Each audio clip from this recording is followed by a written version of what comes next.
Hello friends, आप सभी का स्वागत है आपके चैनल निधि सफारी पर। तो अपना टॉपिक स्टार्ट करते हैं। वाक्यांश के लिए एक शब्द। तो जैसे कि अभी हम लोगों ने 30 देखे ही थे, अब कुछ और देखते हैं। तो पहला है नीले रंग का कमल यानी इंदिवर। फिर है उपजाऊ ज़मीन, इसको कहते हैं उर्वरा। फिर आता है दो पहाड़ों के बीच का खाली समस्थान, इसे कहते हैं उपत्यका। ये बहुत बार पूछा गया है। अगला है जिसके विषय में उल्लेख करना आवश्यक हो यानी कि उल्लेखनीय। आसपास बैठकर किसी विषय पर विचार करना, यह है आपका उपनिषद। जिसने ऋण चुका दिया हो, इसे कहते हैं उऋण। फिर आता है आपका बीज से जन्म लेने वाला, उद्भिज।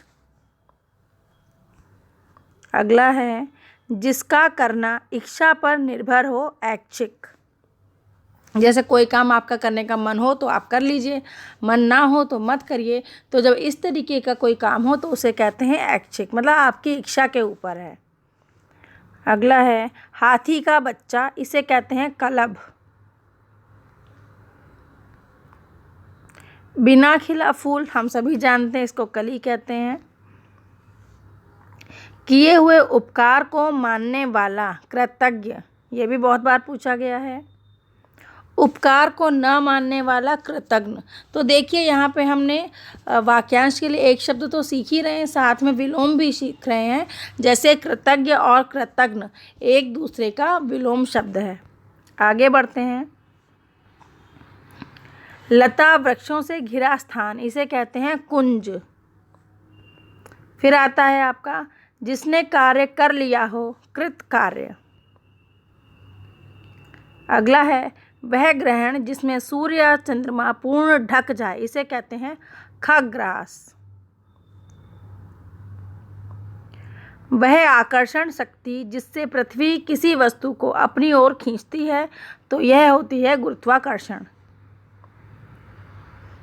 फिर है जिसकी गणना प्रतिष्ठा प्राप्त लोगों में की जाती है यानी कि गणमान्य।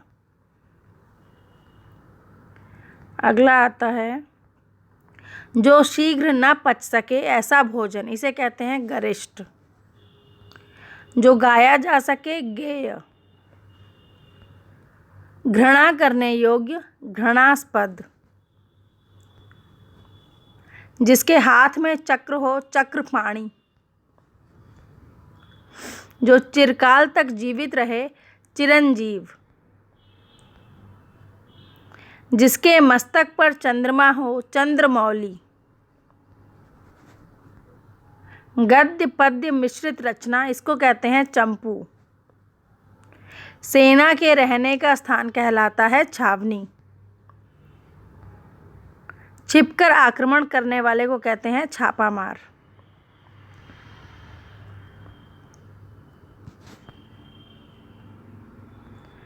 इंद्रियों को जीतने वाला कहलाता है जितेंद्रिय। जीतने की इच्छा रखने वाला कहलाता है जिगीक्षु। और जानने का इच्छुक कहलाता है जिज्ञासु। और लास्ट है हमारा जीवित रहने की इच्छा, इसको कहते हैं जिजीविषा। तो आज हमने कुछ नए शब्द सीखे वाक्यांश के लिए एक शब्द में। मिलते हैं एक नई प्रैक्टिस सेशन के साथ, तब तक के लिए नमस्कार।